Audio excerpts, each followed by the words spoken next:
బ్రహ్మదేవుడు 4 వేదాలను సృష్టించి యోగ నిద్రలోకి వెళ్ళిపోతాడు.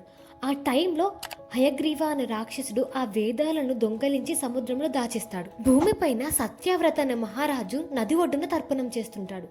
ఆ టైంలోనే ఒక చిన్న చేప ఆయన చేతిలోకి వచ్చి, రాజా నన్ను రక్షించు అని అడుగుతుంది. రాజు తనని ఇంటికి తీసుకెళ్తాడు. కానీ ఆ చేప పెరుగుతూనే ఉంటుంది. కొండలో కాదు, చెరువులో కాదు, చివరికి సముద్రంలో సరిపోయేంత పెద్దగా అవుతుంది. రాజు ఆశ్చర్యపోయి నీవెవరని అడుగుతాడు. అప్పుడు ఆ చేప చిరునవ్వుతో ఇలా చెప్తుంది, నేను విష్ణుమూర్తిని. రాబోయే ప్రళయంలో సృష్టిని కాపాడడానికి వచ్చాను. 7 రోజుల్లో నీరు ప్రపంచాన్ని మొత్తం కప్పేస్తుంది. ఒక పడవ నీ దగ్గరికి వస్తుంది. దానిలో 7 ఋషులను, వేదాలను, జీవజాతులను, విత్తనాలు నేను ఇక్కడ నుంచి మిమ్మల్ని తీసుకెళ్తాను అని చెప్పి అక్కడ నుండి వెళ్ళిపోతాడు. 7వ రోజు ఆకాశం మొత్తం తెరుచుకుంటుంది. సముద్రం ఉప్పొంగిపోతుంది. మత్స్య రూపంలో ఉన్న విష్ణుమూర్తి ప్రత్యేకమై వాసుకి నాగరాజుతో పడవను ముందుకు తీసుకెళ్తూ రాజు ఇంకా ఋషులను రక్షిస్తాడు. ఆ తర్వాత హయగ్రీవని చంపి వేదాలను తిరిగి తెస్తాడు. ప్రళయం ఆగింది. సృష్టి మళ్లీ మొదలైంది.